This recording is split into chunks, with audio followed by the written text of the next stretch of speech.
The first intercept is beautiful. A clean bloom of light, a quick confirmation in your headset, a tiny thread erased before it even feels real. The second one is almost as clean. The third takes longer. By the 10th, you notice the sound you cannot unhear, the rapid tap of acknowledgements, the soft electronic chirp that says, another launcher door just cycled, another tube just went empty. The deck stays steady. The air smells like warm electronics and salt, and yet the tactical screen is starting to look like a checkout line that is growing faster than it can be processed. That is the moment the cost war begins. Not when you miss, but when you realize you are winning each shot while losing the clock. This is Battletech Declassified. Modern Warfare Explained. Episode 3 is about the brutal math behind the thumbnail. Cheap kills. You do not win by building the perfect missile and praying it never fails. You win by producing cheap kills per second, fast enough to keep up with mass. Because microwave does not always work, sometimes the range is wrong, sometimes the geometry is wrong, sometimes the target is built to shrug it off, and sometimes you just cannot keep the beam on enough drones at once, so you need bulk ammo, the thing you can fire again and again, without your brain freezing up on the price tag. Bulk ammo is not a single weapon. It is a philosophy, a design goal, and a logistics plan. When the enemy tries to drown you in low-cost threats, your answer cannot be rare, delicate, and slow. It has to be repeatable, scalable, and psychologically easy to use, so the operator never hesitates and the ship never runs out of time. Let us make the cost war feel real with one simple image. Imagine a goalie facing a penalty shootout, except the shooters are not taking 10 shots, they are taking 100, and they do not care if 90 miss as long as one goes in. If the goalie has to buy a new glove every time he blocks a shot, he will start protecting the glove instead of the goal. That is what happens when your main defense is too expensive. You become careful at the exact moment you need to be fast. You begin to save missiles for the real ones, but swarms love that hesitation, because they can hide real danger inside cheap noise. You do not lose the ship because you had no weapons. You lose because your choices slowed down, your magazine thinned out, and your defense stopped being continuous. So the scoreboard has to change. Stop thinking in terms of best interceptor, and start thinking in terms of kills per second at sustainable cost. A defense system is a factory line. It has input, tracks, and classification. It has processing, target assignment, and prioritization. It has output, shots in the air. Any bottleneck breaks the line. A perfect missile can be a bottleneck if it demands perfect tracks, careful authorization, and long guidance time, because each kill consumes operator attention and system capacity. Cheap interceptors are meant to remove bottlenecks. They are designed to be fired quickly, guided simply, and stored in large numbers, so the ship's defensive factory line keeps producing kills even when the sky fills up. The cost war is not about being cheap for the sake of cheap. It is about being cheap enough to stay aggressive, minute after minute, without blinking. Now define cheap interceptor the right way, because people hear cheap and picture bad. Cheap does not mean useless, it means optimized. Think of it like a work truck versus a supercar. The supercar is stunning. It can win a race, but it hates potholes and it does not carry bricks. The work truck is not glamorous, but it is built for abuse and volume. In swarm defense, you need work trucks. A cheap interceptor is a weapon built for throughput, not perfection. It trades extreme range and extreme speed for mass production, dense storage, and fast engagement. It is the difference between owning one perfect fire extinguisher and having a whole wall of them ready to grab in seconds, even if each one is smaller. And cheap also means cheap in the hidden ways that decide real battles. Cheap to maintain, cheap to store, cheap to reload, cheap to train with, cheap to use without fear. Because there is a psychological tax in expensive weapons, the operator feels every shot like a decision that will be judged later. In a saturation fight, that hesitation is lethal. Cheap interceptors reduce the psychological tax, so the human stays decisive and the system stays busy. This is why the promise of cheap kills matters. It is not saying quality does not matter. It is saying quality without quantity is a trap. The enemy is not trying to outfly your best missile. They are trying to force you into a spending panic. They want you to shoot gold coins at bottle caps until your pocket is empty. Bulk ammo is what keeps your pocket from emptying first. So, what actually becomes bulk ammo on a modern ship? Start with the oldest answer, guns, because they still matter. A gun is not elegant, but it is simple, and it can throw a lot of metal very quickly. The sound alone tells you the advantage, the steady roar that means the system is producing constant shots, not single expensive decisions. Modern guns can also use smarter rounds that burst near the target, or adjust their timing, which turns a spray into a controlled cloud. That matters when the threat is small, fast, and cheap, because you are trying to buy probability in bulk. You are paying for volume of chances, not one perfect throw. Then you step up to short-range interceptors, smaller missiles, compact rockets, and mini-interceptors designed to be packed deep. This is where the cost war becomes obvious, because storage is life. Vertical cells are precious, and long-range missiles are big. If every cell holds one expensive round, your ship is a boxer with heavy gloves and only a few punches. Cheap interceptors are like lighter gloves with more stamina. You might not knock out a bomber at extreme range, but you can keep hitting drones that are already close, and in a swarm fight, close range is where the ship either survives or gets carved up. The goal is layered bulk ammo, guns for the last second, short-range interceptors for the middle, and a few premium shots saved for the truly dangerous targets. The layers work only if the bottom layers are cheap enough to fire without fear. Here is the twist that catches people off guard. Your bulk ammo is not only a weapon, it is also time. A cheap interceptor that takes too long to aim is not cheap in practice because it consumes your engagement capacity. This is why kills per second is the right promise, not kills per dollar. You can have a cheap round that is useless if your radar and fire control cannot keep up, or if it needs long, fragile guidance. In real swarm pressure, the system has to assign, launch, and update multiple shots at once. If you can only guide a few at a time, you will watch targets slip through while your cheapest ammo sits unused, like a pantry full of food when the stove is broken. So cheap interceptors must be paired with simpler guidance and smarter autonomy, enough brain inside the interceptor to reduce the ship's workload.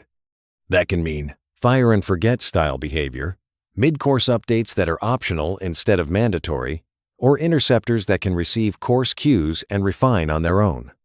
It can also mean using many small sensors and distributed tracking so the ship is not trying to do everything through one narrow straw. The cost war is a systems war. It is not just about what the interceptor costs. It is about whether the whole kill chain can scale under stress. When the enemy floods you with targets, they are trying to overload your attention and your software, not only your magazine. Bulk ammo wins only when it is easy to spend, easy to guide, and easy to replace. Now connect this back to the binge link. Microwave does not always work, so what is your bulk ammo? The answer is not, pick one miracle weapon. The answer is, build a portfolio. Microwave is like a wide broom, amazing when the room is right and the floor is smooth. But sometimes the room is messy, the targets are scattered, the angles are wrong, or the threat is hardened. When that happens, you need the backup plan that does not care about perfect conditions. Cheap interceptors are that backup plan. Your reliable bulk ammo that works in more weather, more geometry, and more uncertainty. You are building a defense that survives the day the perfect solution is not available. And that is the deeper promise of cheap kills. It is about staying lethal even when your best tools are limited. A warship that depends on premium shots is like a luxury watch in a street fight. It is impressive until the first hard hit. Then you start protecting the watch instead of protecting yourself. A warship that has bulk ammo fights differently. It keeps firing. It keeps pressure on the swarm. It keeps the commander's decisions fast and clean. In the next segments, we are going to get concrete. How militaries try to drive the cost per kill down. How they mix guns, short-range interceptors, decoys, and interceptor drones. And where the real traps are. Because some cheap ideas become expensive the moment you count training, reload speed, and engagement capacity. The hidden costs that show up only when the sky is full. To understand cheap kills, you have to stop thinking like an engineer and start thinking like a shop owner during a riot. It is not enough to have one perfect lock on the front door. You need a roll-down gate, a backup bar, a camera, and a cheap alarm that screams the moment someone touches the glass. In swarm warfare, the enemy is not aiming for a fair fight. They are aiming for a pricing trap. They want your ship to defend itself, like a luxury boutique, one expensive decision at a time, while they attack like a discount warehouse, throwing volume until something breaks. You can almost hear the shift in the room when that trap snaps shut. The calm voice becomes clipped. Confirmations get faster. The faint hum of cooling fans rises as systems work harder. And suddenly, every shot feels like it costs more than money. It costs time. That is why kills per second is the promise, not kills per kill. In a duel, you can afford a perfect weapon. In a flood, you need throughput. The cheapest interceptor is the one that lets you keep shooting without slowing down your thinking. It is the one that turns panic into routine. It is the one that does not force a committee meeting in your head every time you press fire. If you build a defense that only works when you are calm and selective, you have built a defense that collapses under saturation, because saturation is designed to steal calm and steal selectivity. Cheap interceptors are how you keep your hands moving even when your brain is tired, because the moment you hesitate is the moment the swarm stops being a problem on a screen and becomes a problem at the hull. Now let us talk about the most misunderstood weapon system on a warship, the magazine. People obsess over the missile in the tube, but the tube is the story. A warship's launcher cells are like seats on a lifeboat, limited, precious, and impossible to expand in the middle of the crisis. You can fill those seats with a few large premium passengers, or you can fill them with many smaller ones. The enemy does not care how elegant your premium missile is if you only have a handful of them. In a swarm fight, the number that matters is how long you can keep firing, while the threat count keeps climbing. If your magazine goes quiet, the sea does not forgive you. You hear it in the ship's body language. The earlier confidence fades, the deck feels colder under your boots, and every new track arriving on the screen feels heavier than the last. Cheap interceptors are a way of buying magazine depth. Some designs do it by packing more small interceptors into the same space. Some do it by shifting part of the magazine to weapons that can be replenished faster, like guns and certain rocket-based solutions. Some do it by using interceptor drones that can be carried in quantity and launched quickly. The details vary, but the principle stays the same. You cannot win a cost war with a shallow magazine. The enemy is trying to make you run out of seats. So you need bulk ammo that fits, bulk ammo that stores well, bulk ammo that you can afford to allocate early, instead of waiting until the last seconds when everything is harder. A cheap interceptor is not only cheaper to buy, it is cheaper to carry in the only place that matters when the sky fills up inside the ship. Here is the dirty trick swarms use to make expensive defenses look foolish. They turn your targeting into a guessing game. Not every drone is the same. Some are cheap, some are decoys. Some are the real threat hiding behind the noise. If your defense is based on expensive shots, you will be forced to classify perfectly before you shoot, because you cannot afford to be wrong. That sounds reasonable until you remember what combat feels like: uncertainty, partial tracks, clutter, and a hostile brain that wants to see patterns even when the picture is incomplete. The enemy exploits that. They create a crowded sky so that the real weapon is not the drone, it is your doubt. You can almost taste the dryness in your mouth when the screen offers two bad choices: spend a premium shot on a maybe, or wait and risk being late. Cheap interceptors change the decision from, is this worth it, to, can I process this fast? They let you shoot earlier, more often, and with less fear of being tricked into bankruptcy. This is also why the phrase bulk ammo matters, because bulk ammo is not precious. You do not lock it in a safe. You do not save it for a perfect moment that might never come. You keep it ready and you keep it moving. In a swarm, you need the freedom to spend shots on uncertainty, because uncertainty is the normal state, not the exception. If you build a defense that only fires at certainty, you are building a defense that the enemy can defeat by creating confusion. Cheap interceptors are how you keep the swarm from turning your budget into your weakness. But there is another bottleneck. And it is not the price, it is the brain of the ship.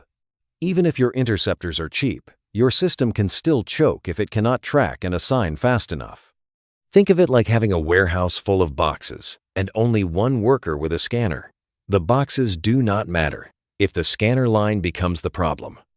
In naval defense, that scanner line is the kill chain: detect, track, decide, assign, guide. Under saturation, the kill chain becomes a crowded hallway. Tracks degrade, IDs wobble, priorities flip. The operators hear overlapping calls, their radios crackle, the soft beep of alerts becomes constant. And the worst part is that nothing breaks in a dramatic way. It just slows down until slow becomes fatal. So cheap interceptors have to be paired with cheap cognition. That means automation that can do the boring parts quickly. It means engagement rules that are simple enough to execute under stress. It means interceptors that do not demand constant babysitting from the ship's radar and fire control. The ideal bulk ammo shot is one you can launch with a rough cue and let the interceptor finish the job without stealing attention from the rest of the fight. This is why some of the most valuable innovations are not better explosives, but better autonomy, better seekers, better logic that lets each shot close its own final gap. The cost war is won by making your defense less fragile, less needy, and less dependent on perfect human timing. The enemy's goal is to overload your mind. Your goal is to keep the factory line moving. Now we can get practical about what cheap interceptors can look like in real life without worshiping any single gadget. One approach is the small missile approach. Take the idea of an interceptor and shrink it, reduce the range, reduce the complexity, and pack more of them for close-in defense. Another is the guided rocket approach, turning mass-produced rockets into smarter interceptors, not because rockets are magic, but because manufacturing scale is a weapon. When you can build something in big numbers, you can afford to train with it, you can afford to stockpile it, and you can afford to shoot it early. That changes behavior.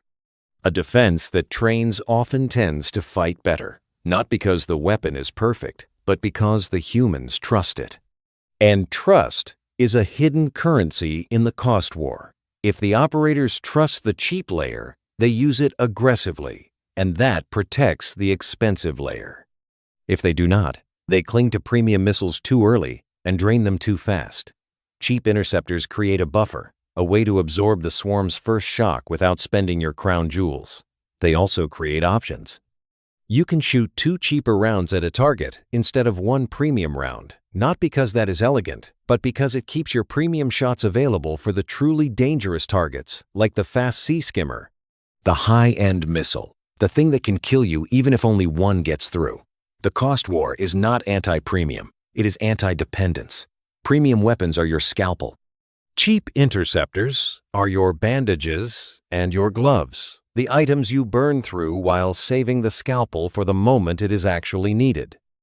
Then comes the category that feels like science fiction, until you realize it is just economics interceptor drones. Imagine deploying your own little defenders, not as weapons of glory, but as disposable bodyguards. Instead of launching 1 missile per target, you launch a handful of small interceptors that can patrol, loiter, and pounce when a threat appears. It is like placing mousetraps around a pantry instead of hiring a sniper to shoot each mouse. The point is not perfection. The point is coverage and persistence. You can feel why this matters in a real fight, because the swarm attack is not a single moment, it is a rolling wave. If you have defenders that can stay out there, the ship is not forced into a constant launch panic. Interceptor drones also shift where the cost sits. They can be cheaper per unit, but more importantly, they can reduce the ship's guidance workload if they manage their own last seconds of engagement. They can also create a moving shield at the ranges where your guns are too short and your expensive missiles are too precious.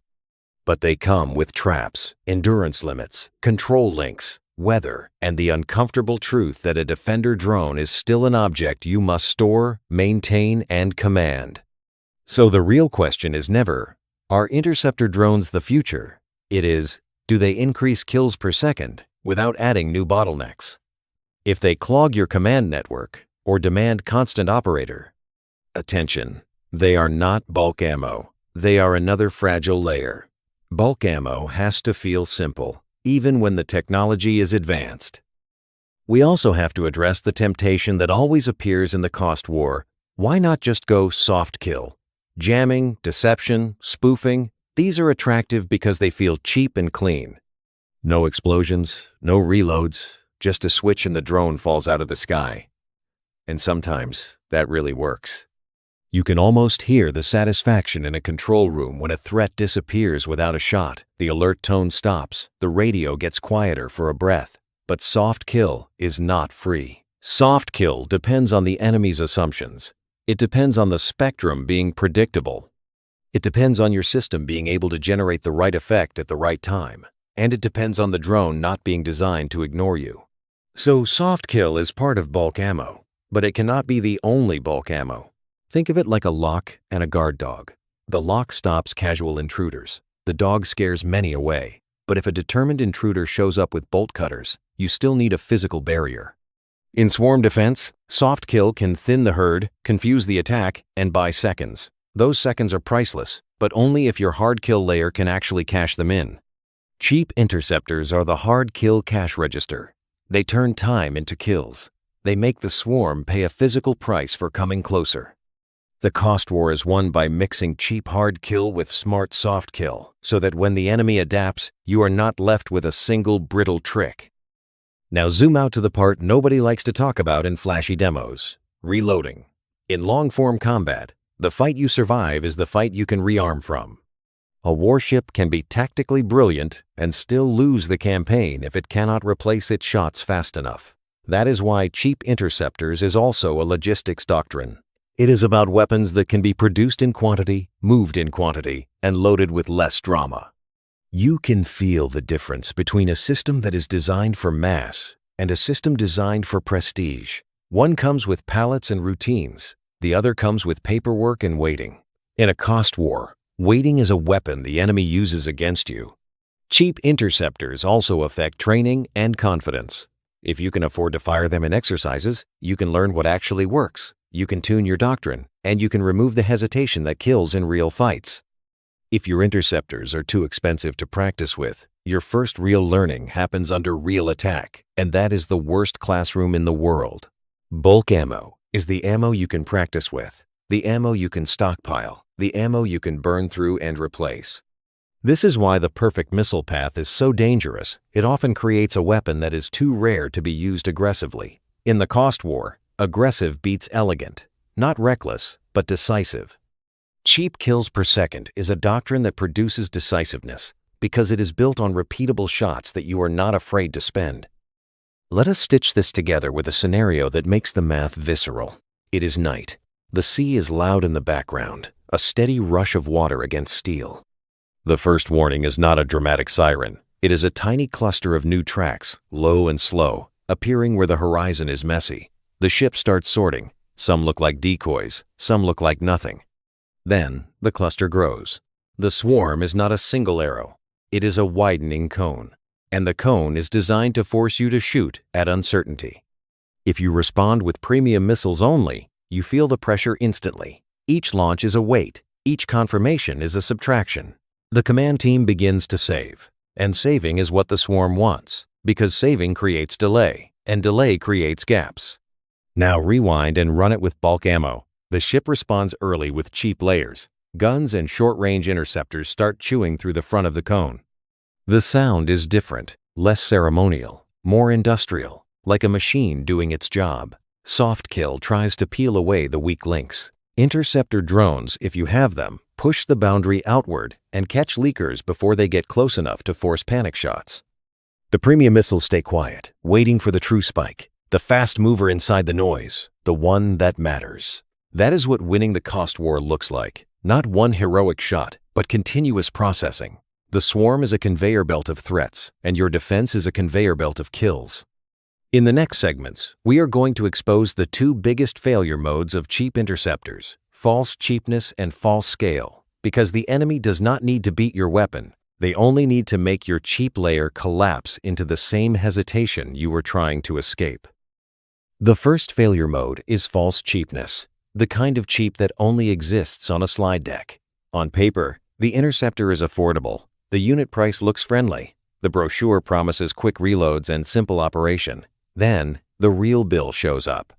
Training hours that never end because the system is different every update. Maintenance cycles that eat weeks because one sensor runs hot and another one hates salt air. Cooling, power, spare parts, test gear. the extra technicians you did not plan to carry, the extra software patches that arrive at the worst time. Even storage is a cost. Not just the missile, but the racks, the handling, the safety rules, the time it takes to move it from owned to ready. It is like buying a cheap printer and discovering the ink is priced like perfume, or booking a cheap flight and paying for every breath, baggage, seat, and bottle of water. In a saturation fight, false cheapness becomes friction you can feel.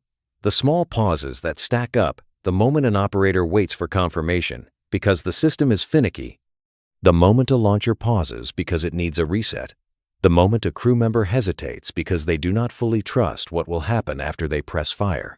The swarm charges interest on those moments, and the interest rate is brutal. So when we say cheap interceptors, we mean cheap in the only way that matters, cheap in reality, cheap in tempo, cheap in decision-making.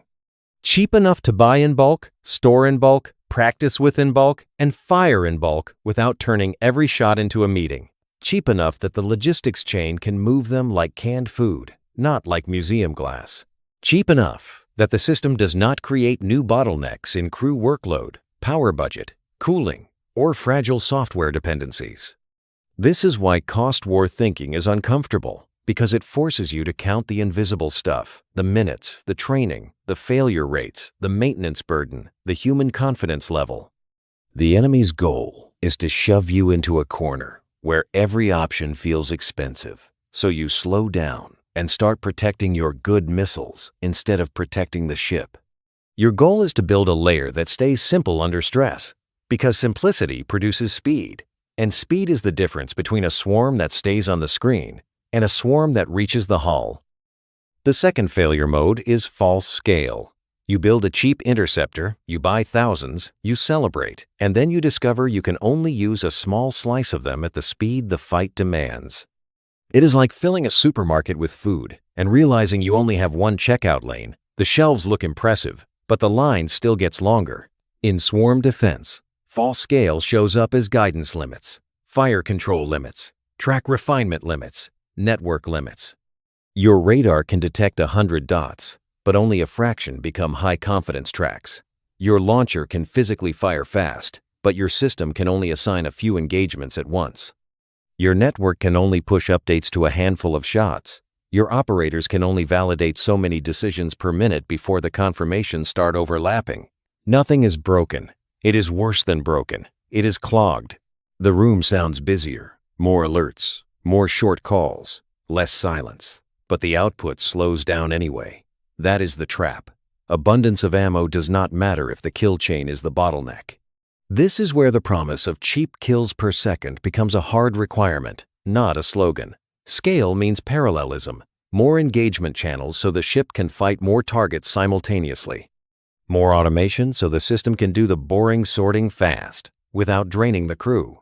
More local decision-making inside the interceptor so every shot needs fewer updates from the ship. More resilience when tracks wobble, because in saturation, tracks will wobble, IDs will shift, clutter will lie. The swarm is not only a magazine drain, it is a software stress test, a bandwidth stress test, a human attention stress test. If your cheap layer depends on perfect tracks and constant babysitting, it will choke right when you need it most.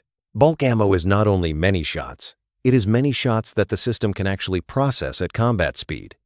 The most dangerous defense is the one that looks deep in inventory but shallow in throughput, because it invites you to believe you are safe while time is quietly running out. Now let us talk about decoys, because decoys are the swarm's favorite discount coupon. A decoy is a cheap object designed to steal an expensive response. It does not need to be lethal. It only needs to look convincing for long enough to make you spend. In the moment, decoys feel personal. The symbols behave like threats. The timing looks like an attack. The safest choice feels like shooting now, because waiting feels like gambling. Then you shoot, and the decoy has already won, not because it survived, but because it forced you to pay. This is how the enemy shops you into bankruptcy. They throw 10 cheap things at you so you spend 10 expensive things. Then they reveal the real threat when your expensive layer is thinning.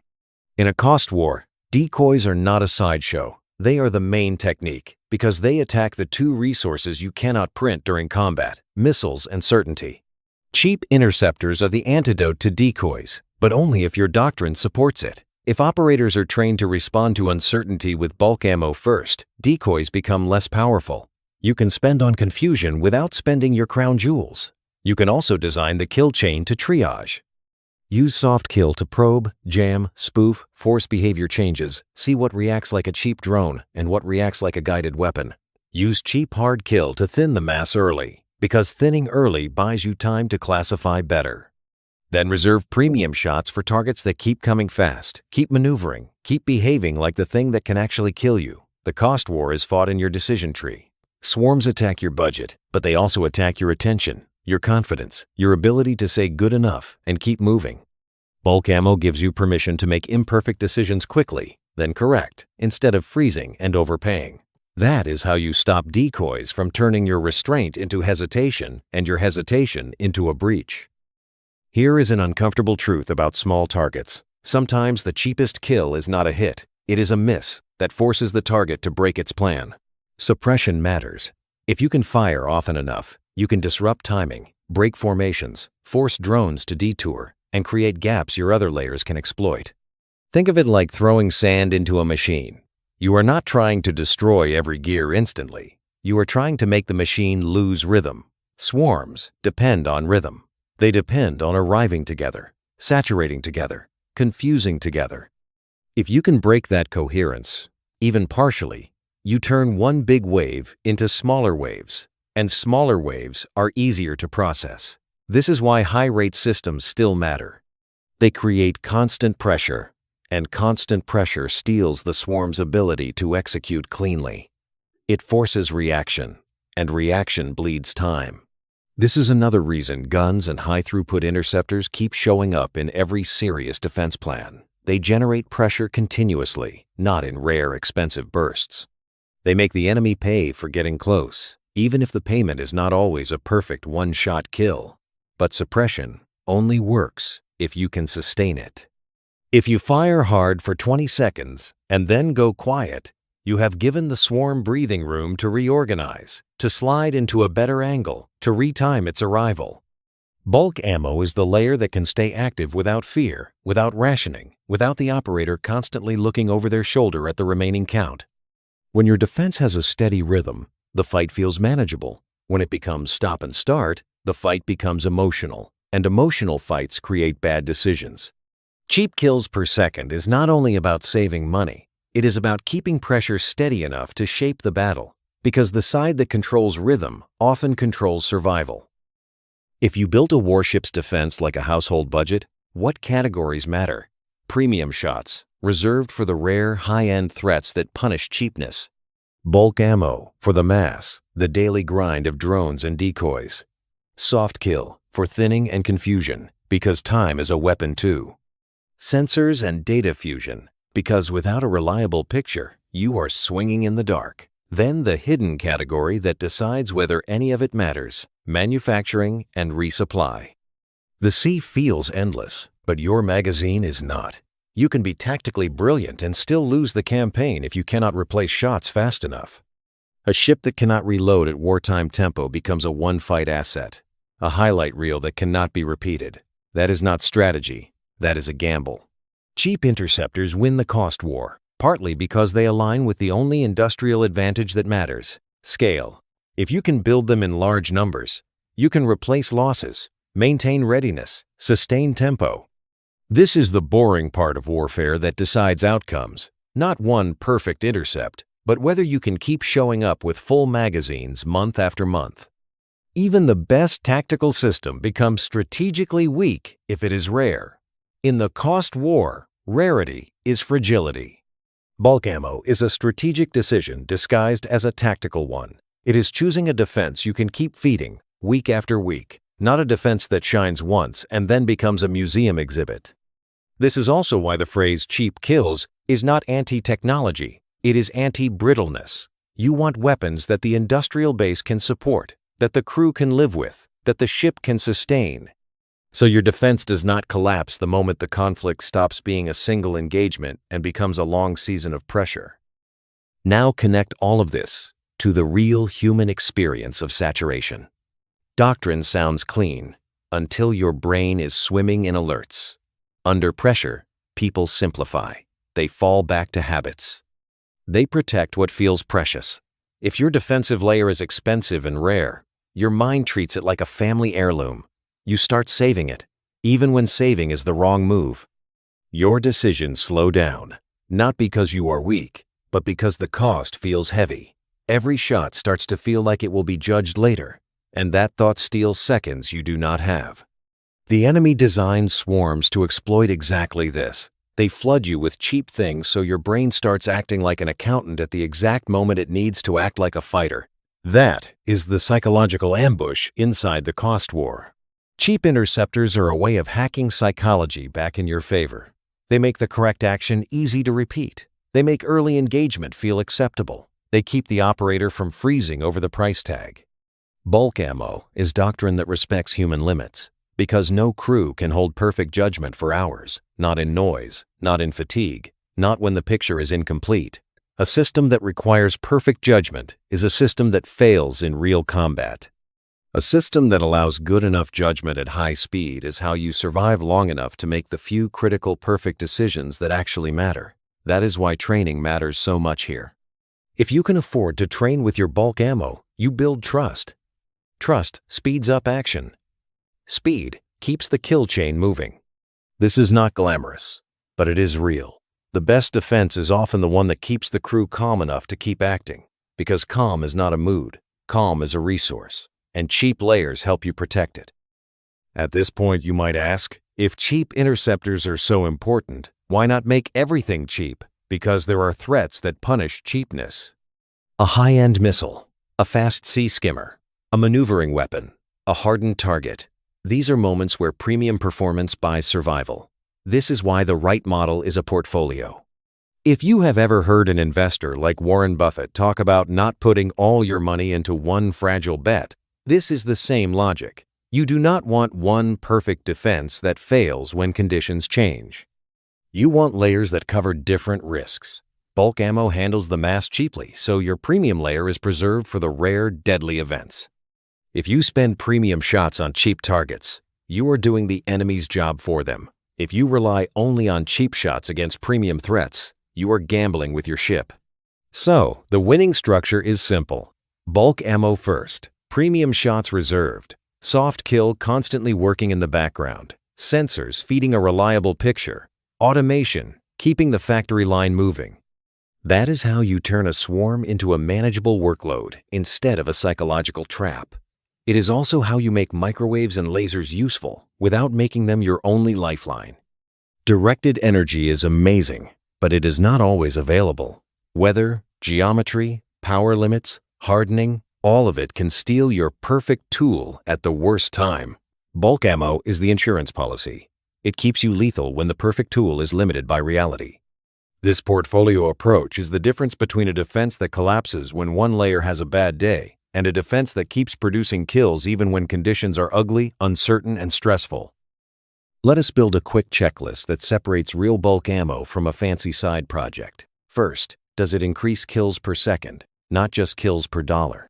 Second, does it reduce operator workload, not add to it, because attention is a limited resource? Third, can it be stored in quantity without stealing the ship's entire space and power budget?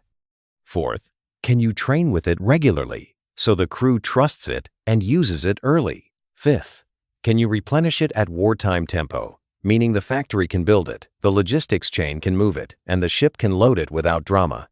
If the answer to any of those is no, the system might still be useful, but it is not bulk ammo.